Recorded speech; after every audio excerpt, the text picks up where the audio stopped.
औज़ुबिल्लाहिमिनश्शैतानिर्रजीम बिस्मिल्लाहिर्रहमानिर्रहीम। Ladies and gentleman, hidden eye के अगले प्रोग्राम के साथ आज एक यूनिक मौजू के ऊपर हम आज बात करना चाहते हैं। हमारी पब्लिक डायरेक्ट और इनडायरेक्ट मुख्तलिफ किस्म के कारोबार से मुंसलिक होती है। दुनिया के अंदर बहुत से मुस्तहकम बिजनेस भी खिलाते हैं और कुछ गैर मुस्तहकम बिजनेस भी खिलाते हैं। इसी में एक दुनिया के अंदर सबसे ज़्यादा जो मुस्तहकम बिजनेस है वो हमारे यहाँ रियल इस्टेट का है। पाकिस्तान के अंदर रियल इस्टेट बहुत मुस्तहकम भी है, लेकिन बड़ा कच्चे पांव पे भी खड़ा रहता है। इसकी बहुत सारी वजूहात हैं, बहुत सारे कारोबारी इफेक्ट्स हैं, लेकिन दुनिया के अंदर अगर सबसे ज़्यादा मुस्तहकम बिजनेस माना जाता है तो वो रियल इस्टेट में है। चाहे कंस्ट्रक्शन की फील्ड में चले जाएं, प्लॉटिंग में चले जाएं, या रियल इस्टेट से मुंसलिक दीगर इंडस्ट्री पर चले जाएं, तो वो एक मुस्तहकम बिजनेस, उसमें आए दिन नई नई जिद्दतें भी होती हैं, नई नई प्लानिंग्स भी होती हैं, चेंजिंग भी आ रही हैं। तो क्योंकि एक इंसान को पत्थर के घर से रहने से शुरू करने वाली जिंदगी से आज वो एक खूबसूरत महलों की जिंदगी के अंदर रह रहा है। आप इमारतों की स्टाइल देखें, इमारतों की हाइट देखें तो आप हैरान हो जाएंगे। दुनिया कहीं से कहीं पहुंच चुकी है, लेकिन पाकिस्तान के अंदर कभी कभी ऐसे ऐसे गलत एक्सपीरियंसेस हो जाते हैं, ऐसे नई तजर्बात हो जाते हैं, या यूँ समझ लें ऐसे नुकसानात हो जाते हैं जिसका कोई अजाला नहीं दे सकता। कई जगह ऐसा भी वाकया देखने में आया कि लोगों की साल साल और पूरी उम्र की जमा पूंजी इस कारोबार से मुंसलिक तबाह बर्बाद हो गई। लेकिन हर अच्छे के साथ बुरा भी मौजूद है और हर बुरे के साथ अच्छा भी मौजूद है। हम इस मौजू पे अक्सर बात करते आए कि अगर हम ना हुए तो क्या होगा। तो एक बुजुर्ग ने कहा था कि आप ये इस घर में कितने साल पहले रहे। उसने कहा कि मैंने तकरीबन कोई 30 साल गुजारे। उसने कहा उससे पहले, उसने कहा बाद मेरे बाप, उससे पहले उसने कहा उससे दादा, उससे पहले उसने कहा उसका मुझे मालूम नहीं। उसने कहा वो क्यों? बोलता है इसका मतलब है तुमने वो जमीन खरीदी नहीं, बल्कि तुमने अपने लिए वक्त खरीदा था। लेकिन मैं ये कहता हूं हिडन आई के इस प्लेटफॉर्म से मैं आपको एक बात जरूर कहूंगा कि कुछ लोग ऐसे हैं जो इंसान का वक्त जाया कर देते हैं। पैसा तो आदमी कमा ही लेता है, लेकिन फिर भी पाकिस्तान के अंदर कुछ लोगों ने बहुत लोगों के कारोबार और उसके अंदर बहुत सारे लोगों का नुकसान किया, उसमें स्पेशली उनके वक्त का ज़िया किया। लेकिन नहीं हमें ना उम्मीद इकबाल अपनी कश्ते वैरान से। हम देख सकते हैं कि हमारे यहाँ फिर भी कुछ लोग इंडस्ट्री के अंदर अच्छे लोग मौजूद हैं।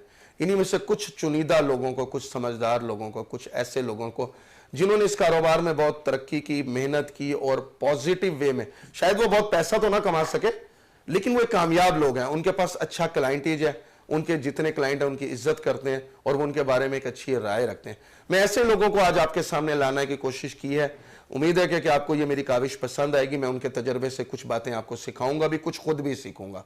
तो मेरे पहले मेहमान है राना नुमान साहब, CEO है नुमान इंटरप्राइजेज के, और ये तेसर टाउन रियल एस्टेट एसोसिएशन के वाइस प्रेसिडेंट भी हैं। इसके अलावा इनके पास एक अच्छा डेजिग्नेशन और भी पाकिस्तान रियल एस्टेट क्लब के भी ये सीनियर वाइस प्रेसिडेंट हैं। मैं इनका शुक्रगुजार हूँ। Rana Numan, thank you so much Nadeem साहब, आपने बुलाया अपने प्रोग्राम में। Thank you. बहुत और ये हमारे लिए बड़ी खुशगवार बात है कि हमें कुछ सीखने और सिखाने बहुत अच्छा लगा। दूसरे मेहमान हमारे बहुत सीनियर भी हैं, बहुत पुराने काम वाले आदमी हैं। सैयद वासिफ अली शाह साहब, और सैयद इंटरप्राइजेज से इनका ताल्लुक है, बहुत पुराना एक्सपीरियंस है, बहुत तजर्बेकार सीनियर है।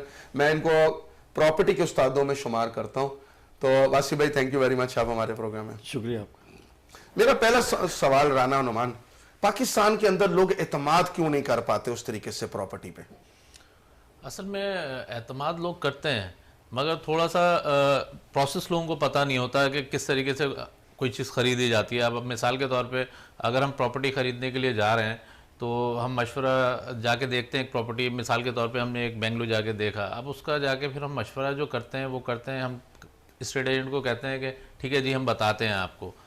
और उसके बाद करते क्या हैं, हम अपने वालिद से, वालदा से और मुख्तलिफ़ दोस्तों से उसका मशवरा करते हैं। हालांकि जो असल कंसल्टेंट है जो उस एरिया के अंदर काम कर रहा है, उधर अगर 3-4 लोगों के पास आप जाके उसके बारे में मालूमात लेंगे तो 100% आपको मालूमात हो जाएगी। मगर मालूमात ना होने की वजह से हम लोगों को नुकसानात होते हैं। ये तो रियल जो काम करने वाला है, जो जिस जगह पे आप प्रॉपर्टी ले रहे हैं उसी जगह के 4-5 स्टेट एजेंटों से अगर आप मुलाकात करेंगे, प्रोजेक्ट के बारे में पूछेंगे, तो वो आपको इंशाल्लाह सही गाइड करेंगे। ठीक हो गया। सैयद वासिफ अली शाह साहब, कंस्ट्रक्शन के शोबे में भी आपका बड़ा नाम है, माशाल्लाह अच्छा काम कर रहे हैं। वासिफ भाई, कंस्ट्रक्शन के शोबे के अंदर हमारे यहाँ इतनी तेजी से जिद्दत नहीं आई जितनी तेजी में दुनिया के अंदर है। बहुत शॉर्ट टर्म इजी इन्वेस्टमेंट के जरिए, उन्होंने सस्ती इन्वेस्टमेंट के जरिए उन्होंने बड़ी हाई राइज बिल्डिंगें बना दी। हम इस शोबे में क्यों पीछे हैं? मैं तो इस बारे में यही कहना चाहूँगा कि महंगाई का बढ़ता हुआ रुझान और जगह का प्रॉपर ना होना, नक्शे से ज़मीनें ना होना। अमूमन आपने देख लिया होगा अब कच्ची आबादी में भी 50 गज़ पे, 60 गज़ पे, 100 गज़ पे जिस तरीके से बेहंगम बिल्डिंग्स बन रही हैं और फ्लैट्स बेचे जा रहे हैं। शायद इस बिज़नेस में नाकामी की एक वजह ये भी होगी। और जो प्रॉपर नक्शे के साथ बिल्डिंग्स बनती हैं उसमें लोग आबाद होते हैं, उसमें तमाम सहूलियात होती हैं, पानी, बिजली, गैस, जितने लोगों की अकामोडेट है उतना इंतज़ाम किया जाता है। मेरे नज़दीक शायद ये मिस प्लानिंग कह लें, और जो भी प्रोजेक्ट हो उसकी प्लानिंग हो, वहाँ रेजिडेंशियल एतबार से जो भी कम्युनिटी हॉल है, मस्जिद है, वहाँ की जो ज़रूरत है उन लोगों की, खसूसन सेवरेज, पानी, बिजली और उसकी जो नक्शे की अप्रूवल है। एक बात बताइए, देखिए आपकी बात से बात निकाल रहा हूँ कि जब हमारे गवर्नमेंट हमें प्लानिंग भी दे चुकी है, हमारे पास ऑलरेडी पुराने प्रोजेक्ट मौजूद हैं, पुराने कामयाब ज़मीन के प्रोजेक्ट हैं, उसके ऊपर जब कंस्ट्रक्शन की बारी आती है तो लोग बिल्कुल एक किस्म की लोकल इन्वेस्टर कंस्ट्रक्शन कर रहे होते हैं, उसमें ना तजर्बेकारी भी होती है, सिक्योरिटी रिस्क नहीं, सिक्योरिटी की कोई सहूलत नहीं होती, फायर के कोई सिस्टम नहीं होता, हाई राइज बिल्डिंगें बन गई, उनमें ये फुकदान आता है। नहायत गैर महफूज है लोगों का इस तरीके से कंस्ट्रक्शन करना, और हमारी आवाम इस बारे में बिल्कुल नाशना है, उन्हें नहीं पता होता कि यह इन्वेस्टमेंट की जाए या नहीं की जाए। लेकिन उनका भी कसूर नहीं है, अच्छे प्रोजेक्ट ना होने के बायस, महंगाई ज़्यादा होने के बायस वो कोशिश करते हैं सस्ते से सस्ता प्रोजेक्ट ख़रीद लेते हैं, उसमें छोटा सा फ्लैट ले लेते हैं, कोई 2 कमरे का, कोई 4 कमरे का। लेकिन अभी तो वक्त गुजरता जा रहा है, आफ्टर 20 ईयर 30 ईयर उन्हें पता चलेगा कि हमने क्या चीज़ ख़रीदी है। और जो हाई राइज बिल्डिंग्स हैं, हाई राइज के मामले में मैं यही कहूँगा कि मिस प्लानिंग है सारी, नक्शा बनता नहीं है और गैर मेयारी कंस्ट्रक्शन हो जाती है, और हाई राइज होनी भी नहीं चाहिए, उसके लिए मखसूस एरियाज़ होने चाहिए, वहाँ हाई राइज बने। और लोकल एरियाज़ में भी आम जो इलाके हैं, छोटी आबादियाँ हैं, वहाँ भी लोगों ने, अब आपने देखा होगा कि इदारों की मिली भगत से 5 फ्लोर 6 फ्लोर जहाँ अलाउ नहीं है, लिफ्ट नहीं है, वहाँ पे गली इतनी बड़ी नहीं है, लेकिन लोगों ने बिल्डिंगें इतनी बड़ी बना ली हैं कि खुदा ना खास्ता अगर कोई हादसा हो जाता है तो उस सूरत में वो सेफ नहीं है। जी राना नुमान, एक बात बताएं, इतने अरसे से हम कराची के अंदर प्रॉपर्टी में काम कर रहे हैं, आप माशाल्लाह तजर्बेकार आदमी, मुझे ये बताएं कि गवर्नमेंट उस तरीके से अपनी स्कीमें देती ना तो देती है, और अगर देती है तो उसके अंदर अपना म्यार, और दूसरी बात है वो जो सहूलतें उनको वक्त पे देनी चाहिए उनको क्यों नहीं वक्त पे अदा करती, जिसकी वजह से वो प्रोजेक्ट बुरे तरीके से फ्लॉप हुए होते हैं।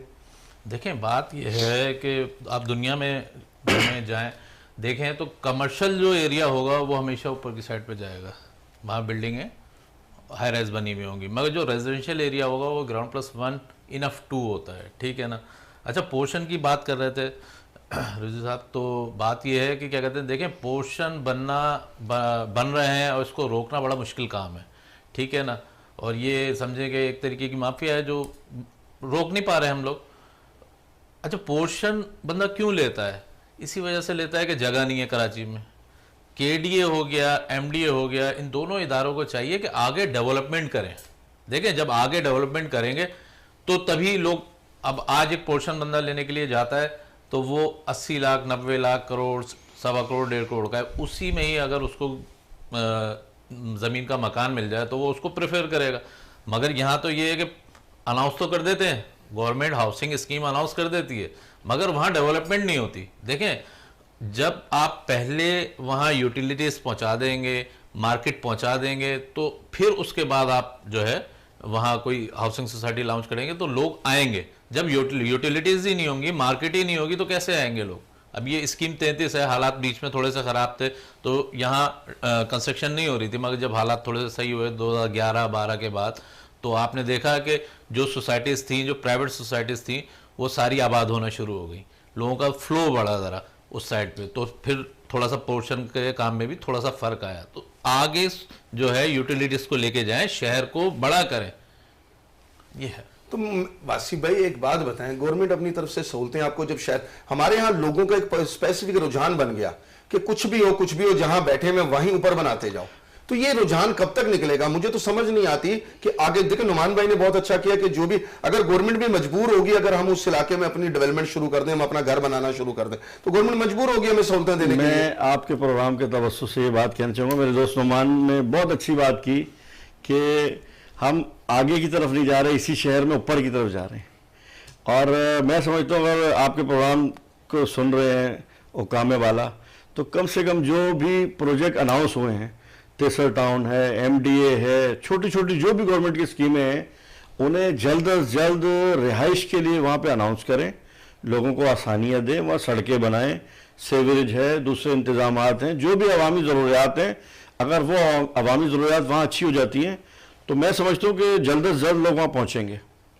और ये जो शहर पे दबाव पड़ रहा है, और हुकूमत कितना कंट्रोल कर सकती है, किसी ना किसी तरीके से लोगों की अपनी बिल्डिंग है, वो किसी ना किसी तरीके से उसको बना लेते हैं, बनाने के बाद वहाँ आवाम भी बस जाती है, फिर कोई तोड़ भी नहीं सकता, फिर रिहाइश हो गई, फिर वो अवामी हक में जाता है फैसला, कोई आके तोड़ नहीं सकता उसे।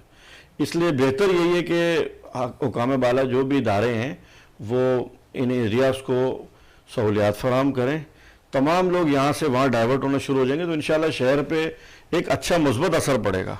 ये बात तो आपकी ठीक है। राना नवान, तुम्हारा एक्सपीरियंस है, तुम इस पर नजर रखते हो, मुझे ये बताओ, ट्रांसपोर्ट नहीं होगी, पानी नहीं होगी, बिजली नहीं होगी, तो एक आदमी अपने बच्चों को ले जाके, छोटे छोटे बच्चों को सुबह को उसको स्कूल की भी सहूलत चाहिए, सुबह उसको अपने बच्चों को दफ्तर भी जाना छोड़ के, सिक्योरिटी के बगैर वो कैसे इस तरह सर्वाइव कर लेगा? सर देखें, गुलिस्तान जौहर जो था स्टार्टिंग में आबाद जो हुआ, ठीक है, तो वहाँ फ्लैट बने, ठीक है। जब फ्लैट आप अनाउंस करेंगे, गवर्नमेंट कोई फ्लैटों की स्कीम अनाउंस करे, ठीक है, जिसमें कोई 2000-3000 के प्रोजेक्ट बनाए, तो जाहिर सी बात है जब वो पोजीशन देंगे तो एक साथ 2000 जब लोग रहने के लिए आएंगे तो वहां फिर पब्लिक ट्रांसपोर्ट भी आएगी, फिर क्योंकि 2000-3000 की आबादी होगी तो वहां। यही तो मेरा इख्तलाफ है कि पहले अवाम जाए तो ट्रांसपोर्ट आए, जबकि आपको पता है कराची के अंदर एक गोल्डन कंपनी है जिन्होंने पूरे पाकिस्तान के अंदर हाउसिंग स्कीमें दी, उन्होंने सारी सहूलतें पहले से लोगों को प्रोवाइड की, तो क्या गवर्नमेंट नहीं कर सकती? हमारे गवर्नमेंट बिल्कुल कर सकती है, गवर्नमेंट के लिए इजी है, टैक्सेस में भी बहुत सारी जगह पे जो है छूट हो जाती है जहां लो कॉस्ट हाउसिंग की स्कीम होती है। आप देखें ना, गुलिस्तान जौहर हो गया, वो आबादी फ्लैट्स की वजह से हुआ है।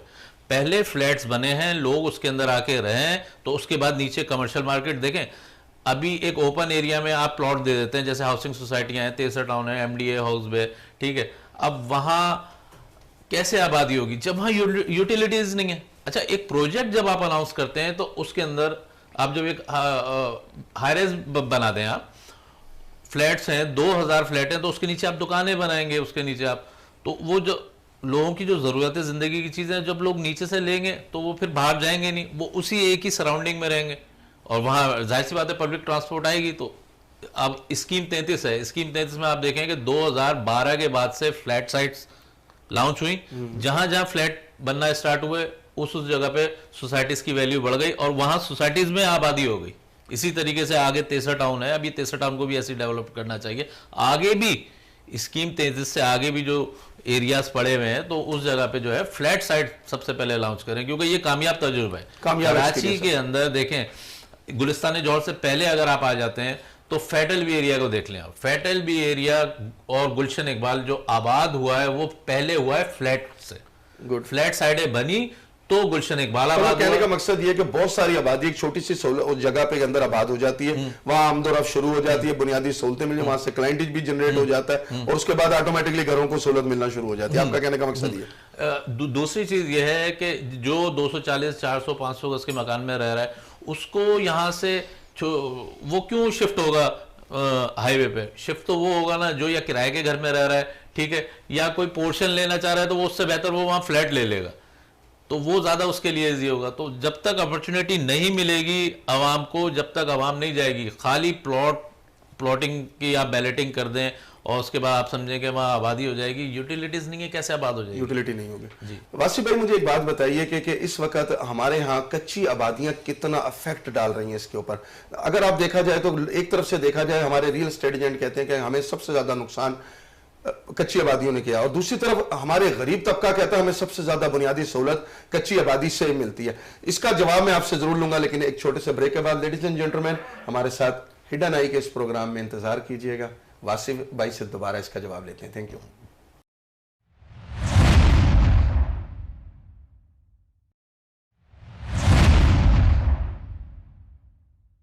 Welcome back ladies and gentleman. मैं अपना सवाल कर चुका हूं, जवाब वासी भाई से लेते हैं। जी वासी भाई। जी, कच्ची आबादियों का जहाँ तक ताल्लुक है, कराची जैसे सिटी जो कि इंटरनेशनल सिटी है और किसी वक्त में बहुत बड़े सिटीज़ में शुमार होता था, अब तो बहुत पीछे रह गया इंटरनेशनली भी और कंट्री वाइड भी। बहुत बड़ी बात है वासी भाई। कराची शहर को मैं माजरत के साथ ये कहना चाहूँगा कि हमने बहुत पीछे कर दिया। यानी कि किसी गांव में चले जाएं और कराची को देख लें, आपको बराबर ही लगेगा। और आपका कहने का मकसद ये है कि अब हम कच्ची आबादी ज्यादा है, पक्की आबादी कम है। देख लीजिए ना, कैलकुलेशन के साथ सड़कों का फुकदान है, सफाई का फुकदान है, और कच्ची आबादियां आपको क्यों बनती हैं, क्यों फूलती फलती हैं, उसकी वजह यही है कि लो कॉस्ट स्कीम नहीं है, अच्छे प्रोजेक्ट अनाउंस नहीं हो रहे, और मुख्तलिफ माफियाज हैं जो गवर्नमेंट से भी मिली हुई हैं या इदारों से मिली भगत करके आवाम को बिठा देती हैं और वो कच्ची आबादियाँ जल्द आबाद हो जाती हैं। वहाँ पे बिजली गैस भी आ जाती है, पानी भी आ जाता है, तो फिर गवर्नमेंट प्रोजेक्ट्स को या जो प्रॉपर प्रोजेक्ट्स हैं उसमें लोग जाने के बजाय कच्ची आबादियों में बस जाते हैं। अब शहरों में जो बस गई वो आबादियाँ तो बन गई, उनका तो कुछ नहीं हो सकता, लेकिन अब इदारों को ये देखना चाहिए कि आगे आने वाली जो स्कीम्स हैं उन्हें अच्छा करके प्रॉपर अनाउंस कर दें, लोग वहाँ शिफ्ट हो जाएं, और इसी तरह कराची शहर ज़्यादा सफाई की तरफ भी जाएगा और तरक्की की तरफ भी जाएगा। और कच्ची आबादियाँ हैं लेकिन हमारे इख्तियार में हैं, अगर हम चाहें तो उन्हें भी बेहतर कर सकते हैं। इख्तियार में है आपका? बिल्कुल इख्तियार में है, और हमारे स्टेट बरादरी के जो भी लोग हैं वो उन्हें कच्ची आबादी से इतना नुकसान नहीं है जितना अब प्रॉपर उनको नए इलाकों को आबाद ना करने से। सही। अगर नई जमीन आपका पर, कहने का मकसद ये, राना नुमान, ये सवाल मैं आपसे भी करूंगा, पहले आप अपनी बात मुकम्मल करिएगा, कि आपका कहने का मकसद ये कि गवर्नमेंट अगर आगे को तेजी से बढ़ाना शुरू कर दे, शहर को इंफ्रास्ट्रक्चर देती रहे, उनकी तमाम सहूलतें देती रहे, तो आपका कहने का मकसद ये कि कच्ची आबादी की वैल्यू ऑटोमेटिकली रुक जाएगी, उसकी जरूरत खत्म होती जाएगी। एक्चुअल मैं आपसे ये बात शेयर करना चाहूँगा कि जैसे हमारे दोस्त नुमान भाई ने जिक्र किया, तिसर टाउन है, MD है, हॉक्स बे है, कई सालों से तातुल का शिकार है सारे इलाके, आवाम वहाँ पहुँचती नहीं है, लोगों ने प्लॉट लिया है, 20-20, 25-25 साल हो जाते हैं, 30-30 साल, खरीदने वाला बूढ़ा हो जाता है। मैं बिल्कुल एक बात बिलाशुबा कहना चाहूँगा, खरीदने वाला जो है वो बिल्कुल उस उम्र में पहुँच जाता है कि वो उस तरफ जाता ही नहीं, मतलब वो पोतों के काम आती है। ऐसे ऐसे उसके बच्चे बेच देते हैं, कीमत बढ़ जाती है, लोग बेनिफिट उठा लेते हैं, लेकिन वो जो भी शख्स प्लॉट खरीद रहा है वो उसे आबाद करे, वहाँ घर बनाए, अपनी प्रॉपर्टी बनाए, रेंट आउट करे, उसके बच्चे शिफ्ट हों, ये हमारे इदारों का काम बनता है कि जल्द अज जल्द लोगों को बसाने के लिए वहाँ बुलाएं। बिल्कुल ऐसा। राना नुमान, इसी मौजू पे फिर इस सवाल पे आप क्या कहेंगे? सर देखिए, कच्ची आबादियाँ तो बन गई हैं, ठीक है, हर चीज़ का कोई ना कोई हल होता है, और गवर्नमेंट जो है उसके पास बड़े इख्तियारात होते हैं। अब जैसे आप देखें कि लियारी एक्सप्रेसवे बना, तो उसमें काफ़ी सारी आबादी थी, उन्हें रीसेटलमेंट में डाला, उन्हें रीसेटल किया, ठीक है ना। आज देखें कि वो भी एक एरिया बन गया। अच्छा, ये भी मैं ऑन द रिकॉर्ड आपको बताऊं कि कुछ लोग ऐसे थे जो बिल्कुल कच्ची आबादी में उस नाले के साथ साथ गंदे नाले के साथ रहते थे। अल्लाह ने उनका कुरानंदाजी में नाम ऐसी जगह निकला जहां वो आज मेन रोड के ऊपर, और उनकी 40-40 लाख रुपए उस प्रॉपर्टी की वैल्यू बन गई, और उन्होंने वहां अच्छा बिजनेस शुरू किया। तो कई दफा शिफ्टिंग और हिजरत भी इंसान को बेनिफिट देती है। हम लोग समझते हैं कि नहीं, जहाँ बैठे हैं वहीं से मर गए। राना क्या कहते हैं इस पे? तो वही बात है, देखें आप कोई फैसिलिटी देंगे, देखें कच्ची आबादी है, ठीक है, आप उनको शिफ्ट करें, ठीक है, और जो आपको लग रहा है कि जो मैनेज हो सकती हैं, जहां आप सड़कें बना सकते हैं और सब उनको लेवल में लेकर आए, तो उसको मैनेज कर लें। और जो आपको पता है कि जिस जगह से रोड गुजरना है या कोई प्रॉब्लम क्रिएट हो रही है आवाम के लिए, किसी कच्ची आबादी से अगर आवाम को कोई प्रॉब्लम क्रिएट हो रही है तो उसको शिफ्ट कर देना चाहिए। शिफ्टिंग जब ही होगी जब आप हाईवे पे कोई यूटिलिटीज का बंदोबस्त करेंगे, कोई प्रोजेक्ट करेंगे ऐसा।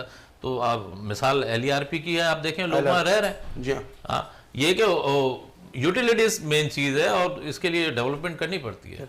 अच्छा, अब सब सवालों में राना आपका एक्सपीरियंस है, आप मार्केट में बैठते हैं, 2 नंबर सोसाइटीज, इसने कितना लोगों को अफेक्टिव किया अब तक? देखिए, 2 नंबर सोसाइटीज जो हैं, जिसको हम कहते हैं, जो मार्केट में कॉमन जुमला इस्तेमाल होता है, हाँ, कि हवा में है जो, हाँ, वो असल में बात ये है कि ज़्यादातर ओवरसीज पाकिस्तानियों को मैंने देखा है कि वो लोग मुल्क से बाहर होते हैं, सिटी से बाहर हैं, और वो उनको कोई रिश्तेदार कोई भी गाइड कर देता है, वो इन्वेस्टमेंट कर देते हैं। मेरा मशवरा ये है कि कोई भी आप इन्वेस्टमेंट करने जा रहे हैं तो सबसे पहले देखें कि वो KDA की है, MDA की है, LDA किसी डेवलपमेंट अथॉरिटी से किसी ताल्लुक है, अथॉरिटी की है, कि डिफेंस हाउसिंग अथॉरिटी हो गई, किसी अगर अथॉरिटी का जो प्रोजेक्ट होगा तो याद रखिएगा कि वो 24 कैरेट गोल्ड है, वो अभी नहीं तो 10 साल के बाद वो चीज़ आपको मिलेगी। अदरवाइज अगर कोई और भी दूसरी अच्छी सोसाइटियां हैं उसके लिए आप मशवरा, मैंने आपसे पहले भी अर्ज किया था कि मशवरा हमेशा आप किसी अच्छे रियल एस्टेट कंसल्टेंट, मतलब कहने का मकसद है कि अगर बीमारी का इलाज है तो डॉक्टर से मशवरा करें, वकील से ना करें, जी, और वकील का मशवरा डॉक्टर से ना करें। बिल्कुल बिल्कुल। हम यहाँ मशवरा करते हैं अपने भाई से, उन्हें कुछ पता नहीं होता, या किसी सिस्टर से या फादर से, उससे मशवरा करें जो उसका डॉक्टर है, जो उसका डॉक्टर है। अच्छा वासी भाई, लोगों का इन्हिसार आजकल थोड़ा सा प्रॉपर्टी से एज ए बिजनेस खत्म होता जा रहा है। लोग अपनी रिहायशी सहूलतों के लिए अड़ते हैं, लोग घबराते हैं थोड़ा सा, अपने बच्चों को भी वो कहते हैं कि नहीं यार अगर स्टेट एजेंट, बल्कि अब तो एक जुमला ऐसा इस्तेमाल होता है कि अगर स्टेट एजेंट है तो उसको बेटी भी नहीं देते, तो ये कहा था। नहीं, मैं आपकी बात से बिल्कुल इत्तेफाक नहीं करूंगा। मतलब आपको भी और हमें भी मिली है। एक्चुअली ऐसा है कि जो लोग प्रॉपर अच्छा बिजनेस कर रहे हैं वो पैसे भी कमाते हैं, दुआएं भी कमाते हैं, जो डिलीवर कर रहे हैं। अगर आप किसी को प्लॉट लेके दे रहे हैं तो आपकी जिम्मेदारी है आप उसे वहाँ तक, उसे पहुँचाने तक, पोजीशन तक साथ दें। और कोई प्रोजेक्ट बेच रहे हैं, कोई हाउसिंग प्रोजेक्ट है, फ्लैट्स हैं, इवन कि कोई बेंगलोर का न्यू प्रोजेक्ट है, जहाँ पे भी लेके जाते हैं तमाम उसकी NOCs हों, अच्छे इदारे से वो अप्रूवल हो, तो मैं नहीं समझता कि इसमें स्टेट एजेंट, हाँ अगर कोई ऐसे स्टेट एजेंट है जो ज़ाती मफाद के लिए किसी को नुकसान पहुंचाने के लिए या वक्ती फ़ायदे के लिए गलत गाइड करता है तो ये बात गलत कहलाई जाएगी। मैं इससे मतलब मैं बिल्कुल एग्री नहीं करूंगा। जो अच्छे, जिनका पेशा है, जिनका प्रॉपर्टी से साल हर साल, इस बात से पता चल जाता है कि कितने साल से मार्केट में सर्वाइव कर रहा है वो बंदा, उसकी वर्थ होती है, उसके क्लाइंट्स होते हैं। और मैं ऐसे लोगों को जानता हूँ कि जब भी आपने कुछ खरीदना है आप उनसे मशवरा करते हैं, उनसे जाके मिलते हैं, पूछते हैं क्या लेना चाहिए क्या नहीं लेना चाहिए। तो अमूमन ऐसे क्लाइंट हैं मौजूद, और ऐसे स्टेट एजेंट भी हैं हमारे जो दोस्त हैं जो खालिस्तन अल्लाह की रजा के लिए भी काम करते हैं। अच्छा राना, अभी कहानी है कि रिसेंटली एक खास गवर्नमेंट का एक प्राइवेट प्रोजेक्ट आया जिसने कराची में बड़ा बिजनेस किया, यानी कि बैंकों को डिफॉल्टर कर दिया। उससे आगे अब लोग बड़ी तेजी से प्लानिंग करते हैं, यानी कि अंदाजा कीजिए अब नूरिया आबाद से मिलाते जा रहे हैं। मुझे समझ नहीं आ रही कि जब हम कराची के अंदर टूल प्लाजा के सराउंडिंग आबाद नहीं कर सके, जहां गवर्नमेंट वो सहूलतें नहीं दे सकी, वहां तो 7 डेवलपमेंट अथॉरिटी लग रही है, तो वहां कैसे गवर्नमेंट सहूलतें दे देगी? सर वहाँ जो है आप 7 डेवलपमेंट अथॉरिटी की बात कर रहे हैं तो वो तो फिर हैदराबाद से जो लोग हैं वो उधर से ज़रा इजी पड़ता है उनको।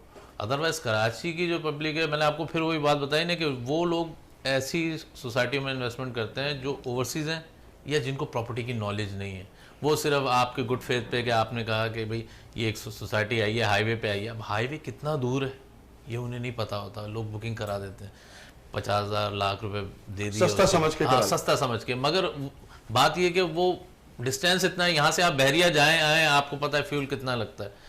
तो अब तो बहरिया के लोगों को भी बड़ा मुश्किल हो गया है। जो बहरिया में हमारे फ्रेंड्स हैं जिनके ऑफिसेज हैं और वो डिफेंस से बहरिया जा रहे हैं तो उनका 4,000 का तो पेट्रोल लग रहा है, तो बड़ा मुश्किल होता है। तो आहिस्ता आहिस्ता आगे बढ़े। देखिए पानी आप छोड़ेंगे तो ऐसा नहीं है पानी यहाँ से छोड़ेंगे तो वो एकदम आगे नहीं चला जाएगा, वो रास्ता बनाते हुए जाएगा। तो अब ये बहरिया बीच में गैप आ गया, टूल प्लाजा आ गया, भाई करीब रखना चाहिए था ताकि लोगों की इजी अप्रोच होती, हर तबके का बंदा वहां रहता। देखें आज जिसकी लाख रुपए सैलरी है वो भी वहां बहरिया में नहीं रह सकता, वो अफोर्ड ही नहीं कर सकता आना जाना।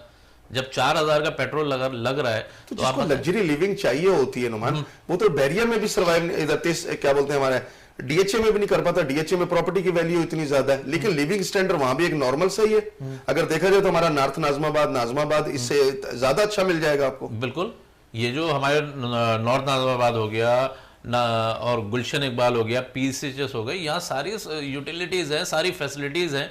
अब यहाँ जो लोग रहते हुए आ रहे हैं वो कभी भी बहरिया टाउन या इन जगहों पे शिफ्ट नहीं होते। वो लोग जिनका बजट कम है, ठीक है ना, वो और जिनको जगह बड़ी चाहिए, 200-400 गज का 500 गज का मकान चाहिए, तो वो लोग वहाँ शिफ्ट होते हैं। अदरवाइज तो सब सही कहा। सैयद वासिफ अली शाह साहब, पोर्शन कहाँ कहाँ अफेक्ट आया पाकिस्तान में? कराची में सबसे ज्यादा दुख इस टाइम लोग रोते हैं कि पोर्शंस ने बड़ा दुख दिया। मैं ये कहना चाहूँगा अगर लीगल वे में पोर्शन बने हो तो बहुत अच्छा है, और इनलीगल पोर्शन से मुराद जब रिहायशी जगहों पे ग्राउंड प्लस 5 6 पोर्शन पे इतराज नहीं है, आप मेरी बात को जरा पिक कीजिएगा। जी जी, अगर आप 4 भाई हैं तो 4 भाई आपने सब डिवाइड कर लिया। मुझे सिर्फ ये बताएं, गवर्नमेंट जब आपको उस घर के अंदर, सिंगल घर के अंदर पानी बिजली गैस नहीं दे पा रही पूरा, अब तो अल्हम्दुलिल्लाह बिजली का और पानी का बहरान तो था ही था, अब तो अल्हम्दुलिल्लाह गैस का भी आ गैस का भी हो गया। तो इस बहरानों के अंदर अब ऊपर एक घर को नहीं दे पा रही, तो वो जो 4 घर हो जाएंगे जिसमें से 4 आपके बच्चे भी हो जाएंगे, 2 बीवी, 4 बीवियों का भी इजाफा होगा, तो उसके अंदर गवर्नमेंट किस तरह आपको सहूलत देगी? जाहिर बात है गवर्नमेंट का भी इसमें कसूर नहीं है।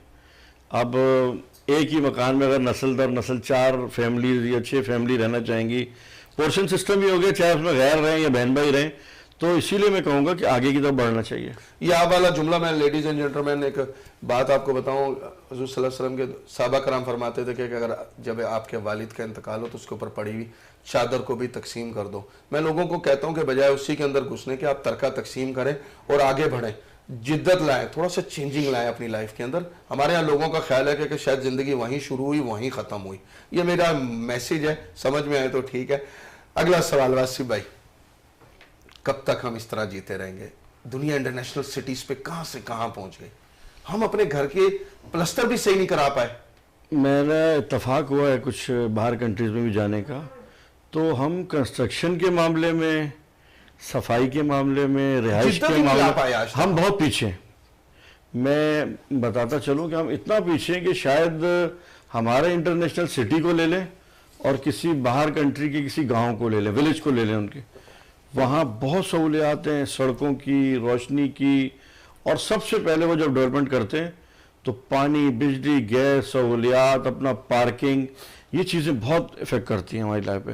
और अब आने वाले टाइम में तो आबादी का जंगल बनता जा रहा है कराची। आप देख लें, शाम को आप 5-6 बजे के बाद शारा फैसल से नहीं गुजर सकते।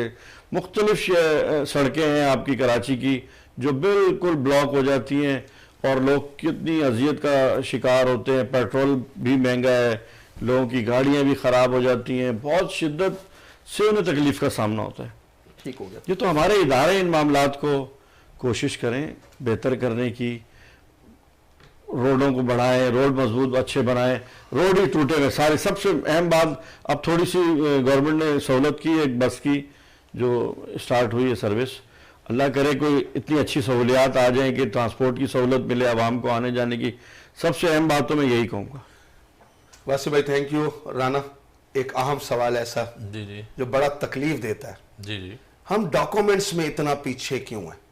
इस कदर कॉम्प्लिकेशन, सीटीसी, डुप्लीकेट, फाइल के अंदर ये प्रॉब्लम, सेल डीडें, इतने लंबे, जबकि एक पेपर के ऊपर भी तो काम हो सकता है। कराची में एक बहुत अच्छी कंपनी खुद बजाता है, डीएचए, सिर्फ एक पेपर के ऊपर हमें बिजनेस कराता है। तो इतनी ज्यादा कॉम्प्लिकेशन के बाद भी हम सीधे नहीं हो पाते और लोग उलझे हुए हैं इन डॉक्यूमेंट्स। इतने मुश्किल डॉक्यूमेंट्स क्यों हैं हमारे मुल्क? असल में बात यह है, देखें अब जो दौर है, जैसे बड़े साहब ने बात की अभी कि दुनिया घूमे और सब जगह पे इनको एटमॉस्फेयर डिफरेंट मिला, सफाई मिली, सुथराई मिली। मैं भी दुबई जैसे जाना हुआ मेरा, मैंने दुबई में भी कुछ जगह ऐसी देखी जहाँ कचरा पड़ा हुआ था। वो कौन सी जगह थी? वो जगह थी जहाँ कैमरा नहीं लगा। अच्छा, मतलब आपका कहने का मकसद है जहाँ चेक एंड बैलेंस है वो कोई प्रॉब्लम नहीं है। ठीक है ना। अच्छा, ये टेक्नोलॉजी का दौर है, ठीक है। तो अब आप देखें कि पहले हम आईडी कार्ड बनवाने के लिए जाते थे तो बड़ी मुश्किल होती थी हमें, और बड़ी मुश्किल से मिलता था। आज आईडी कार्ड आपको 3 दिन में मिलता है, 3 दिन। पासपोर्ट आपको 1 हफ्ते में मिलता है। टेक्नोलॉजी आई है ना, करप्शन भी खत्म हुई। टेक्नोलॉजी जब आप लेकर आएंगे तो करप्शन खत्म होगी, ये एक मेन चीज़ है, ठीक है जी। तो नदीम भाई आप क्या रिपीट कीजिएगा सवाल? कि हमारे यहाँ डॉक्यूमेंट्स पे इतना मुश्किल। डॉक्यूमेंट देखें, डॉक्यूमेंट्स का ये देखें, मुख्तलिफ सोसाइटियाँ आती हैं, वो लॉन्च होती हैं और उसके बाद जो है वो भाग जाती हैं और लोगों का पैसा डूब जाता है, ठीक है जी।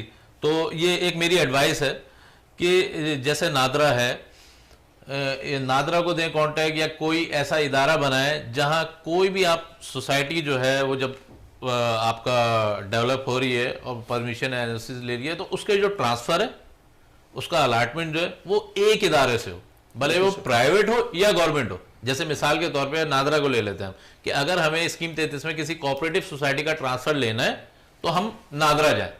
अगर हमने एमडीए का ट्रांसफर लेना है, ये नहीं कि हम एमडीए का ऑफिस जाएं, एक ऑफिस ऐसा बनाएं जो लैंड का हो, जहां हर जगह का ट्रांसफर एक ही वन विंडो पे हो रहा हो।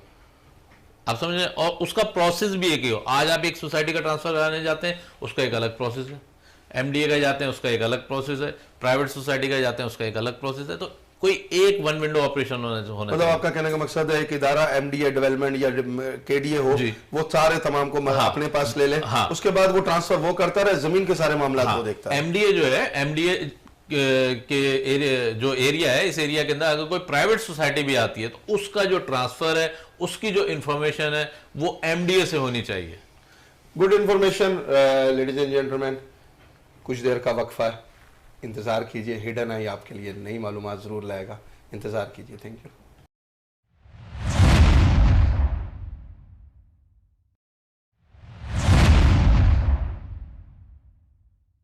Welcome back ladies and gentleman. Hidden eye के प्रोग्राम के साथ मुंसलिक रहने का शुक्रिया। अब हमारे साथ बैठे हुए सैयद वासिफ अली शाह, इनके तजर्बे से भी हम फ़ायदा उठा रहे हैं। राना नुमान साहब भी बैठे हुए हैं।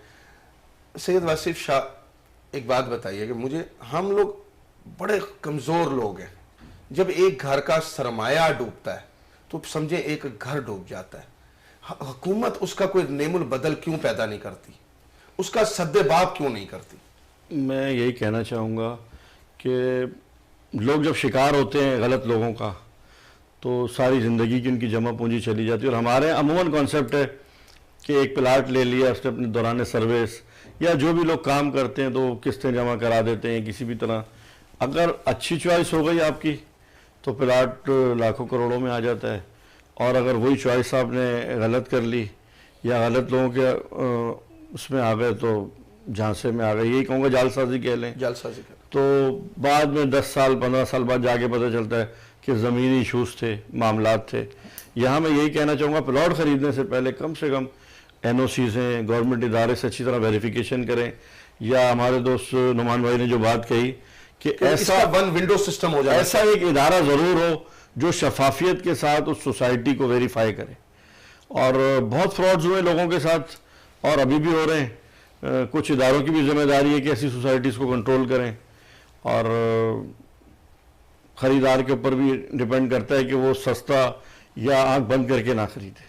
राना नुमान, ये मुझे बताएं, वन विंडो की कोई स्पेशल टेक्निक, मिसाल के तौर पे हमने तो अभी ये कहा ना कि जब ट्रांसफर का मामला आएगा, जब हम फाइल खरीद लेंगे तो उसको हम, लेकिन उससे पहले वेरिफिकेशन के कोई ऐसा तरीका नहीं इजाज़ हो सकता हमारे शोबे में कि हमें अपने एक फ़ोन पे या हमारे इंटरनेट जिस तरह एक सहूलत मिली हुई है उस पर वेरीफाई कर लें हमें तमाम इदारों अपने इन प्रोजेक्ट्स को? बहुत अच्छी बात की आपने। देखें, करना चाहें तो बहुत कुछ हो सकता है। अब आप देखें कि हम किसी क्लाइंट को कोई प्रॉपर्टी दिला रहे होते हैं तो सबसे पहले हम उसका आईडी कार्ड लेते हैं, नादरा की साइट पे डालते हैं, उसकी डिटेल लेते हैं कि इसका आईडी कार्ड ओरिजिनल है कि नहीं। तो जब नादरा आपका ओरिजिनल जो आईडी कार्ड है, जब हम वो वेरीफाई करा सकते हैं तो एक प्रॉपर्टी क्यों नहीं करा सकते? क्यों नहीं? प्रॉपर एक आईटी डिपार्टमेंट को साथ में मर्ज करना चाहिए, ठीक है, ताकि ईजी हो काम। एक बंदा प्रॉपर्टी लेने के लिए जा रहा है, वो आजकल वो दौर थोड़ी है कि आप जा रहे हैं किसी डिपार्टमेंट में, ना आपके पास टाइम है ना हमारे पास टाइम है कि हम डिपार्टमेंट जाएं, मालूमात लें। सारा जो है आपका फिंगर टिप्स पे हो कि आपने एक साइट बनी भी, आप वहाँ गए, आपने देखा यार कि इसकी ये एनओसीज ये हैं। ऐसा होना चाहिए, ऐसा होना चाहिए। हाँ, ठीक हो गया। वासिफ भाई, कंस्ट्रक्शन में जिद्दत लाने की कोई तरकीब तो बताएं आसान, हमारे सुनने वाले देखने वालों को। कोई ऐसा काम हो कि हमारे मुल्क में भी हमें भी खूबसूरत चमकती हुई बिल्डिंगें नज़र आएँ, हमें साफ़ सुथरे फर्श नज़र आएँ। इसके लिए यही कहूँगा मैं कि प्रॉपर चेक इन बैलेंस हो, इदारे देखें, अलाउ करें, बनाना अलाउ करें। हमारे कंस्ट्रक्शन करने वाले जो लोग हैं वो ईमानदारी के साथ जितना परमिशन मिले उतना बनाएं। असल में यहाँ पे जो ख़राबी पैदा होती है वो इसी वजह से होती है कि ग्राउंड+3 की इजाज़त है तो ग्राउंड+6 बन गया, और एक क्राइटेरिया होना चाहिए, उसके मुताबिक बिल्डिंग बने तो इंशाल्लाह खूबसूरती भी आएगी और हमारे एरियाज़ भी साफ़ हो जाएंगे अगर नक्शे के मुताबिक काम हो। असल में तमाम लोग इस चीज़ में ज़्यादती कर जाते हैं, आम आवाम का भी इसमें कसूर है, बिल्डर्स का भी कसूर है, फिर वो एक तरह से भी मैं कहूँगा कि बिल्कुल जंगल का कानून हो गया। जंगल का कानून हो गया, उससे खूबसूरती भी ख़राब हो गई है, फिर हम परेशान होते हैं, हम कहते हैं जी वो ये हो गया हो गया। देखना चाहिए, इससे हादसा भी हो सकते हैं।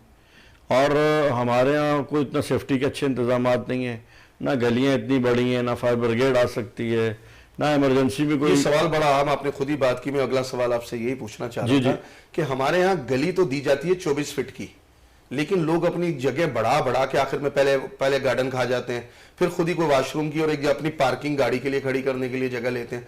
उसके बाद इमरजेंसी की सूरत में अगर फायर ब्रिगेड आपकी घर में दाखिल होना चाहे, घर के आग बुझाने के लिए दाखिल होना, तो उसको रास्ता ही नहीं मिलता। तो इसमें कसूर आवाम का, गवर्नमेंट का थोड़ी है, वो तो आवाम का कसूर है। एग्जैक्टली, बिल्कुल आप दुरुस्त कह रहे हैं, आवाम का ही कसूर है असल में।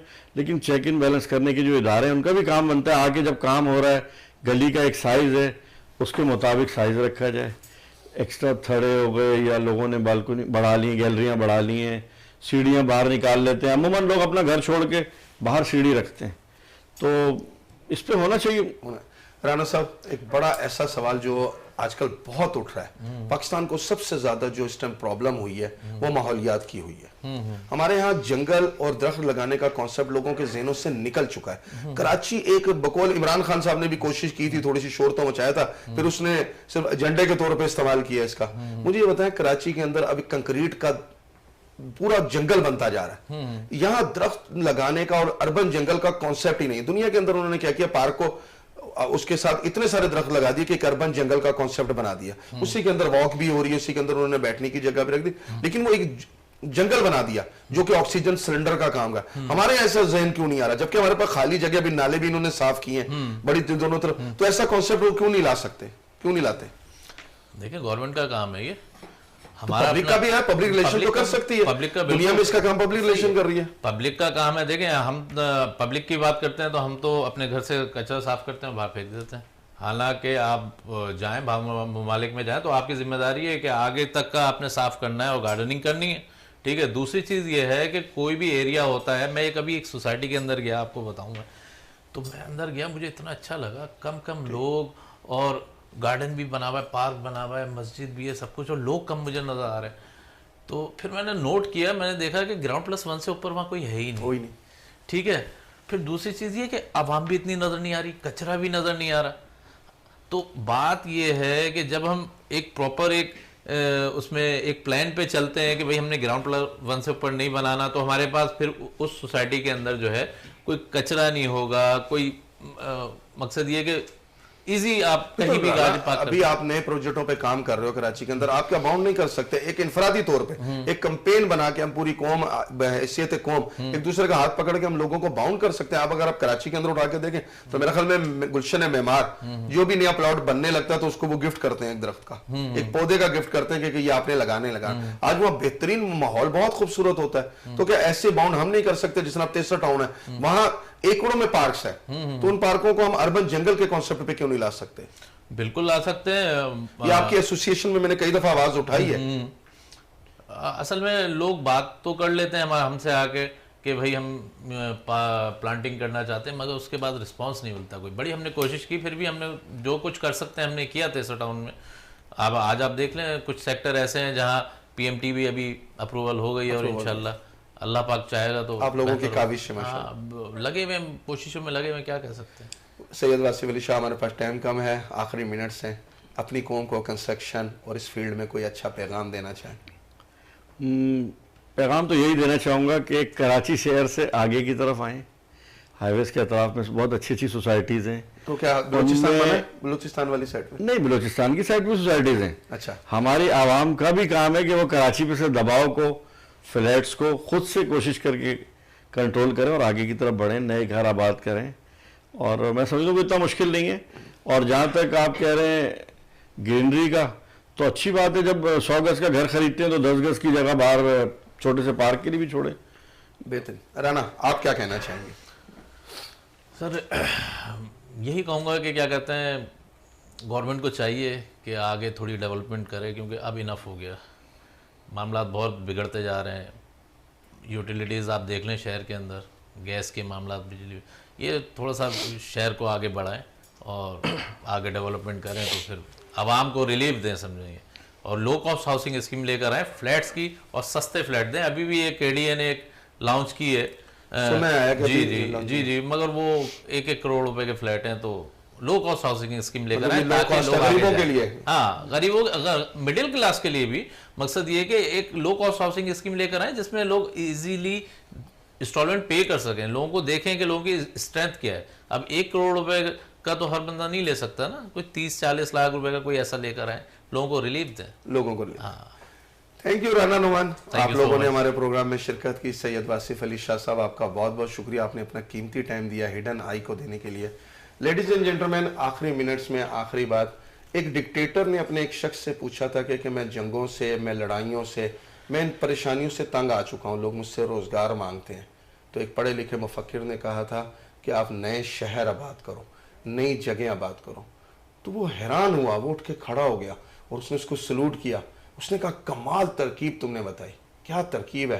तो उसने कहा यह तरकीब मैंने नहीं बताई, ये 1400 साल पहले हज़रत मोहम्मद मुस्तफ़ा सल्लल्लाहु अलैहि वसल्लम हमारे आखिरी पैगंबर ने हमें ये बात बताई थी कि नए शहर आबाद करो, नए रोज़गार के ज़रिए बनेंगे, नए रास्ते निकलेंगे। लेडीज़ एंड जेंटलमैन, हमारे यहाँ हिडन मसाइल ज़रूर हैं, लेकिन अच्छी हाउसिंग स्कीम्स भी मौजूद हैं, अच्छे काम करने वाले भी मौजूद हैं। थोड़ा सर्च कीजिए, समझिए, इनको अपने तरीके से वेरिफिकेशन कराइए, इंशाअल्लाह ताला रास्ता ज़रूर मिलेगा। नई आबादियों की तरफ बढ़िए, हल्की हल्की इन्वेस्टमेंट करते जाइए, इंशाअल्लाह रिजल्ट मिलेगा।